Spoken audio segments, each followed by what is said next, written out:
What is up, everyone? This is BigPowner, and I'm here with my project I've been working on. Uh, there were a lot of people that liked the Delve project, which I didn't like at all. Um, I really would have rather spent the time earning currency because I got a lot of goals for this season, and I'm kind of behind because I've been spending a lot of time on YouTube, which I knew that was going to be a factor, but um, there's a lot of stuff I really want to do that takes currency to do. So I didn't want to continue doing that. But the Legion project is something that I can do in regular maps. It does take me a lot more time. I honestly did not consider how much extra time it was going to take to stop inside of each map and log the value of everything that drops so that it doesn't get mixed in with the regular map drops and having to pre-clear the Legion area so that I'm not mixing stuff. It, definitely a lot more time consuming than I thought it was going to be. So, um, yeah, but I tried to get it as realistic of what were actually the drops from Legion. So I avoided um, counting any data that was mixed with modifiers that would change the drops that could be perceived as Legion. Like I didn't count any that I was doing like uh, Nemesis monsters drop extra shards. Why? Because there'd be a lot of currency dropping inside of the Legion that wouldn't have anything to do with the actual Legion mechanic, or I could wind up missing drops that drop from the Legion mechanic because I wouldn't be able to differentiate between what's what. So this first set, you see the number 50, 50 runs. This was 50 times that I added Legion to the map, and then I collected and counted in different categories what my earnings were from the Legion or losses. Um, 50 runs, 6 chaos apiece. And I was originally asked whether I used the Legion all the time or a lot. And my answer was no. And this was actually last week. But something changed. First of all, I wanted to find out if it was actually worthwhile. And I figured by someone asking me last week that there's a lot of people that are probably interested in knowing whether this is really worthwhile. The reason why I kind of gave up on Legion early on in the league was first of all, there was a glitch that basically broke it. And if you weren't farming Legion early on in the season, you don't know what I'm talking about, but there was a glitch that was causing you to disconnect. And it was the worst possible glitch. The reason why is because it would disconnect you if a boss spawned, which the bosses are the most profitable thing in the map. And what would happen is if you killed them or triggered them into their, you don't actually kill them in the map, they run away. If you triggered them to run away, it would disconnect you, which basically meant if you engaged them early, and caused them to flee, then you would lose all of the rest of the Legion that you hadn't already spawned. I tried to work around this early, and when I'd find them, I'd try to clear the rest of the Legion and then finish them, and that was really hard, and I would wind up missing a lot of stuff. So it was just such a pain in the ass, and the other side of it was a lot of times when I was putting Legion in, it just was like such crap. It looked really, really bad. And if you've added some Legion or done more than a few of the Legions, you know what I'm talking about. Sometimes I, I'll have Legion like literally drop like one splinter and nothing else, which, for 6 chaos, you're like, holy crap, this is terrible. On the flip side of that, sometimes the Legion's awesome. Not super crazy, it's been really heavily nerfed, and we'll talk about that. Well, if you played in Legion League, since then, it is not as profitable anywhere near. So let's get into it. I broke this into three categories. We have incubators, we have splinters, and we have currency type items. So we had a 300 chaos investment. The incubators, and there's a couple things you need to know about the incubators. First of all, the total value of them was 107 chaos and 50 runs, which is not very much. But it makes sense. Most of the incubators are crap. And some of the most valuable ones are now not very valuable. And why is that? Well, first of all, the celestial, the ones that dropped Shaper, Elder, those used to be really valuable because some of those items don't drop very often. Well, now um, we can make them, and also now we have scarabs that add influences. Just influenced items are just not anywhere near as valuable as they used to. Now, basically, unless you have been left completely in the dark and don't know what's going on, the most expensive influence item should be whatever the cost of the orb is, which the cost of the Awakener's Orb is actually the lowest on the market, only 230 chaos. So, no influence item should you ever be paying, like if you're getting it as a base, should you ever be paying more than that price, whatever it is, because you could just buy the orb and make one of any item level that you wanted. So that was one of the big ones that used to be a lot more valuable. A lot of the stuff is just crap, and everyone knows it. It's crappy, and they know it. Like primal incubators, no one wants to cook a talisman. They're garbage. They're not even worth looking at because the issue is you can't add an anointment, and now we also have catalysts. It would have to be so good that it's better than any item that you can afford with the addition of a blight, um, an anointment, a blight anointment, and the catalyst, which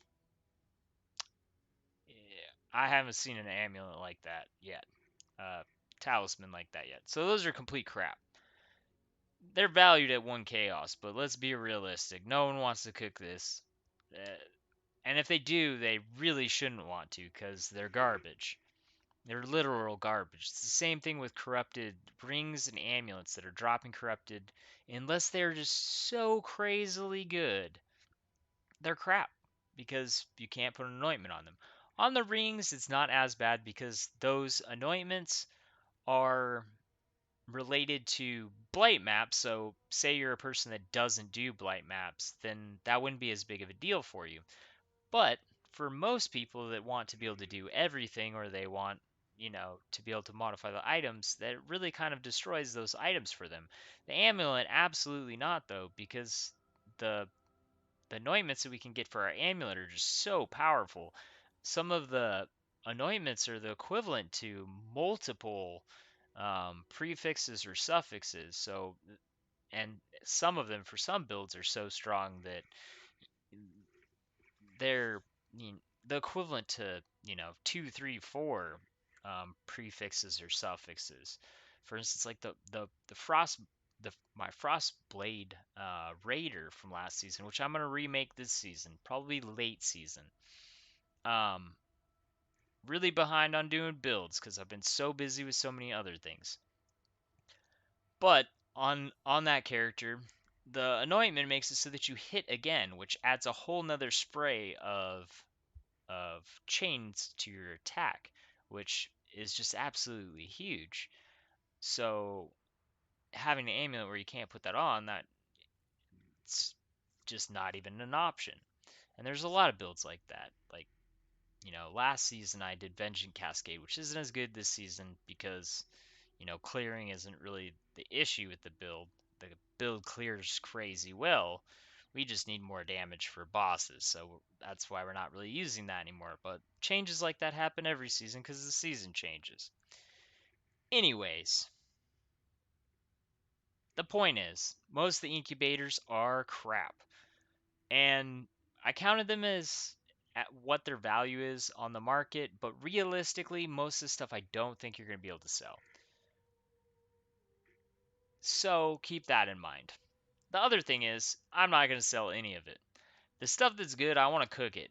The way I see it is it's like extra gambling. It's fun gambling. It's like getting a stack deck. I'm not going to sell my stack decks. I like to gamble with them. Could I sell them for currency and I'd make more money? Probably, yeah. But I like to gamble a little bit. And if it's as I get it, you know, it's fun for me. So I'm going to do it. You guys can sell the incubators if you decide to do this. If you can sell them, some of them you're probably going to just wind up throwing away. Like these primal incubators, I'm going to throw them away. I am not even going to, when I'm done with this, all those that are left in there are getting thrown away. Because I ain't going to try and sell one chaos crappy incubators that people shouldn't even be using. They're so bad, I wouldn't support someone putting them on their character because it's a waste. I'd be like, don't buy this. Like, stop incubating those. They're crap. um, at least on the bright side, there is the six link incubator. If that drops a high tier base, it could be like a top tier base.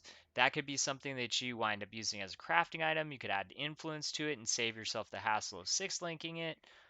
That is something that could wind up turning into something really valuable for you.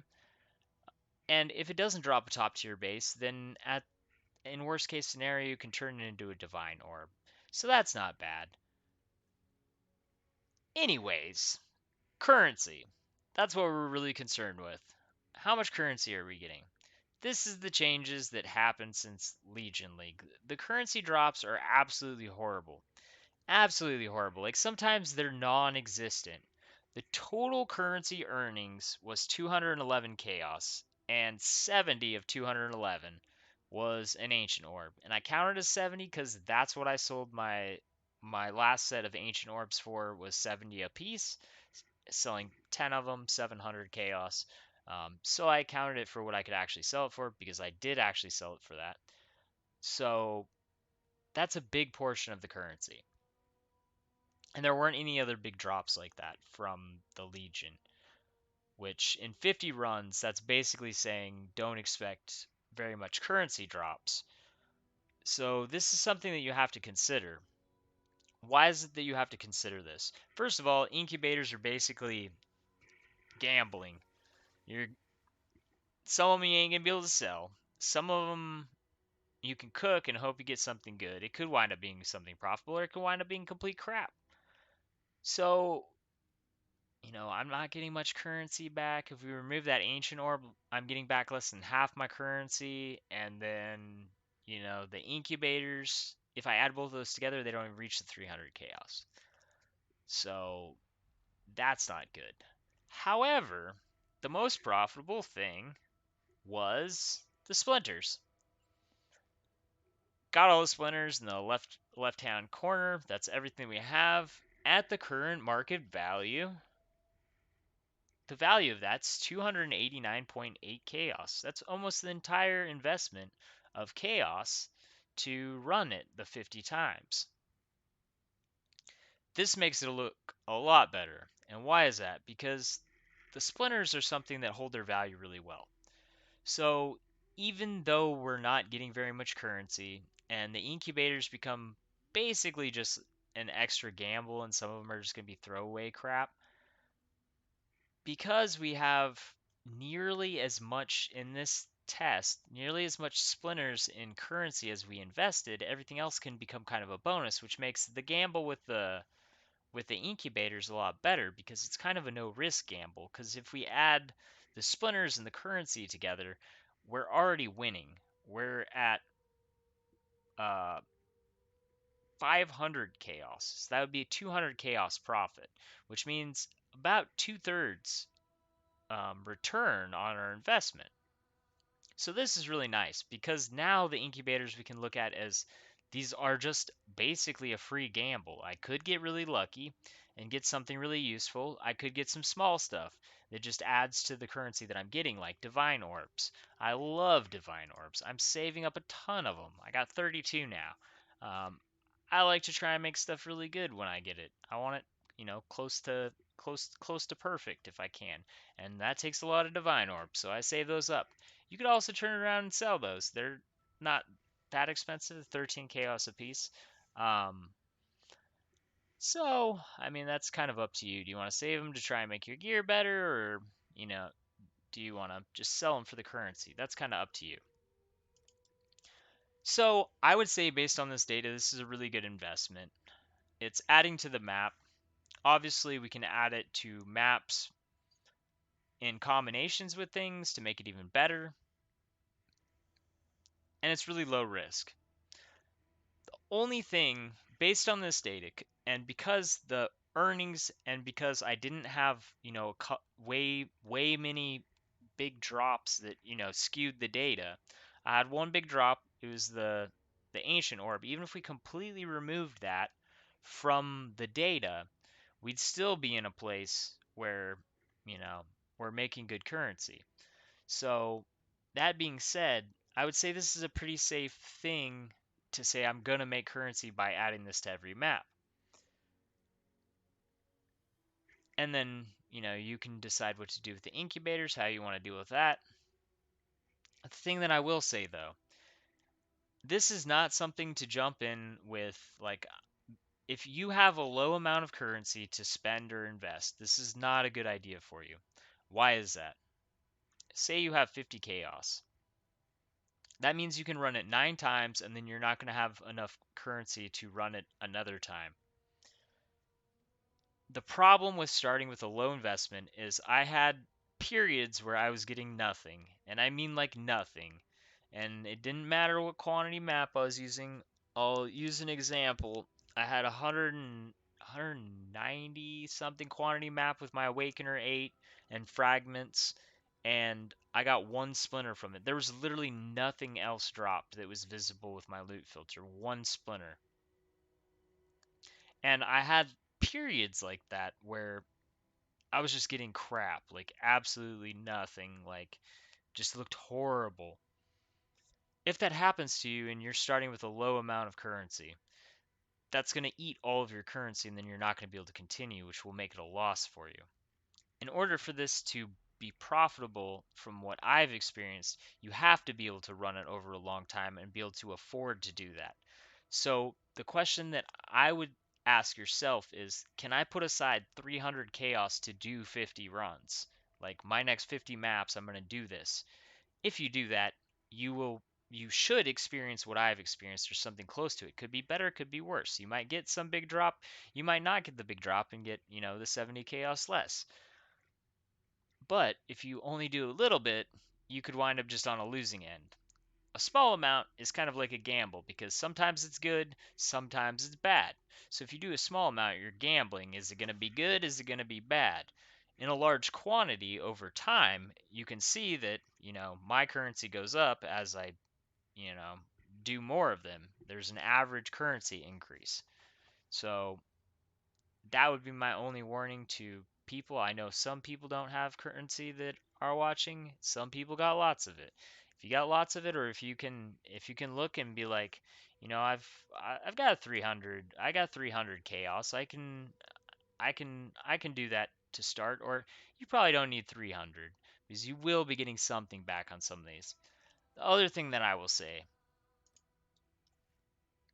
obviously, the other reason to want to start with a decent amount so you can run, at least a good amount of them, is because you don't want to be trying to sell one splinter at a time. First of all, it's going to be hard if you're trying to sell one splinter. Second of all, that's going to be a huge waste of time. If every time you get a couple splinters, you're trying to sell them, that is going to wind up wasting so much time that the added currency this could be gaining you is going to just be completely wasted in tons of microtransactions. So that's another reason. If you want to run this efficiently, you actually want it to be benefiting you instead of hurting you. You want to be able to put the stuff to the side. Um, the only other thing that I will say about this is, on my weekly streams on Friday, 8 p.m. MST, and I usually run 7 to 9 hours. If you save up your fragments and you want to cash in on them, if you get 4-way, 5-way, because those are what you really need help with, if you save those till Friday and you show up to the stream and you want help, we'll beat it for you on on stream with me using a headhunter. You will get to work the pump if you don't know how to do that yet. I will teach you. And then once I kill everything, you get your loot explosion, I'll leave and let you collect all the loot because I don't need to help you collect your loot. No charge, just for all the followers. Any of you guys want to do that? Sorry, I can't do it on console. Blame GGG for not having cross-platform. Um, if I could, I would, but I definitely can't. I definitely can't build 2 accounts a season on console and PC. But anyone in the PC community that wants to cash in on these and wants help to do it really well, show up to the stream. We have time for that right now. There's normally extra time where I'm just playing and testing stuff. I figured that would be a fun thing to do. That was one of the reasons why I wanted to get the Headhunter. Um, so yeah, that's another thing you can do. So if you don't sell them, you can, get maximum currency by playing with me to get the drops. That'll be fun. Anyways, I will be doing a lot more quantity of these. And why is that? There were some outliners, and I feel like the best estimate for this is going to be with doing a lot more. I don't feel like 50 is a big enough sample size, and why is that? Because a single ancient orb drop skewed the currency by a really large amount. So to get a realistic idea of how often we're going to get those kind of currency drops, how good the fragment drops are, like even in this sample, it's kind of obvious that this is not what's expected. And why is that? Because the Marketh is the rarest, and I have 5 more Markeths than the Templars.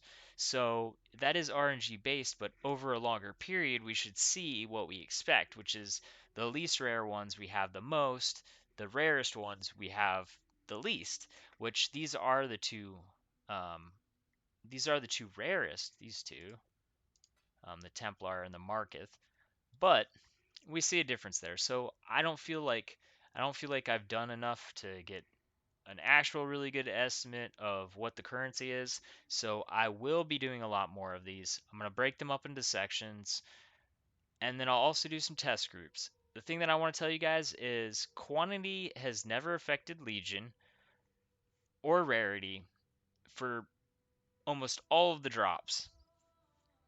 If you were informed in Legion, you knew this. If you weren't informed in Legion, you might have been one of the people that got tricked into believing that running magic find gear on Legion was gonna make you mad loot, which no, it doesn't, because the most profitable things on the Legion are the bosses, the guys with the things over their head, and the chests. The only thing that quantity and rarity affects is the trash mobs, which don't really drop anything. So the cool thing about this is people that are running lower quantity maps aren't strong enough yet for it. You guys don't have to be doing the 180, 190, or minimum 150 quantity maps to be able to do this.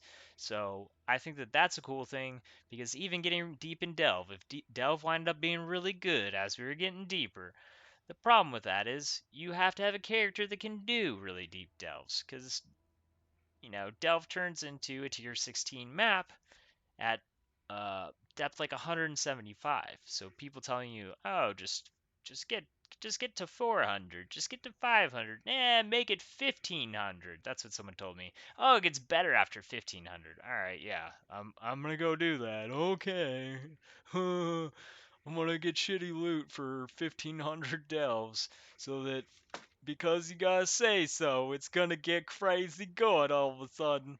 Nah, I'm good on that shit. But you'll get relatively the same amount of drops on lower quantity, same tier maps, with lower quantity, higher quantity.